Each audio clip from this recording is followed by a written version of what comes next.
You know what? I don't even know why I'm making this video because this right here is no surprise to me. Somebody like somebody like Mark Anthony Conditt, it comes as no surprise to me. Of course he would blow himself up and commit suicide because he wouldn't be taken alive.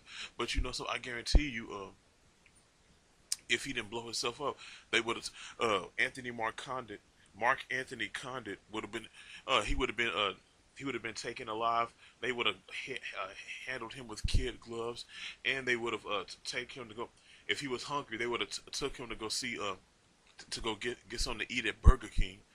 They said this was a troubled young man. When the fact of the matter is, he was a white supremacist. He was a terror. He was a naturally born white terrorist, and and he um and he was a devil. Okay, uh, Anthony a pure white supremacist devil. Well, what he did, like he basically committed a hate crime. He killed two black males with a bomb. He injured a Hispanic female, and the police drug their feet trying to quote unquote capture this guy. They act like they had no leads. They couldn't find this dude. They didn't know where he was. But yet you got Austin, Texas is a major city. Austin, Austin, Texas. They have surveillance cameras all over that city. You know, I live in Dallas, Texas, and there's surveillance cameras all over my city. You mean to tell me they couldn't find this dude? That's complete total bull. Okay, it's very unfortunate that they still don't treat our victims in the black community with the same vigor as they do with white victims. Because notice they didn't catch up to the dude until like 48 hours after he set a tripwire and two white males were injured. I bet that tripwire that he set up was meant for a black person or a non-white person because like prior to the capture, the apprehension, or excuse me, the suicide, him committing suicide before being taken in.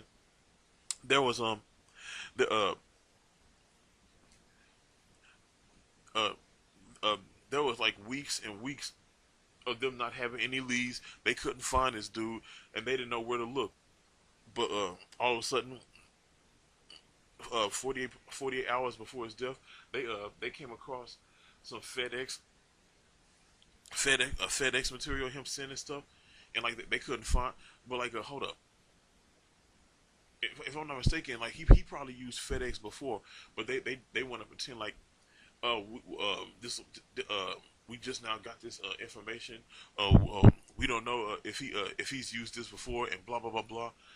But yet, like they knew about this. They even know who the hell he was, but they chose not to go forth with it because like if he was successful, he would have killed more black people with that tripwire set up, and then put up more bombs and more bombs and more bombs. And of course, they're going to ignore it, drag their feet. Fox News would block his face out and not acknowledge him, just like they did Dylan Scott Roof. This goes to show you. This goes to show you the hypocrisy and the double standards that this country lives by.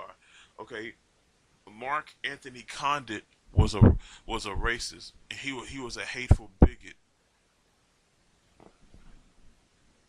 But they don't bring that up. That's all I got to say about this subject. I catch y'all later.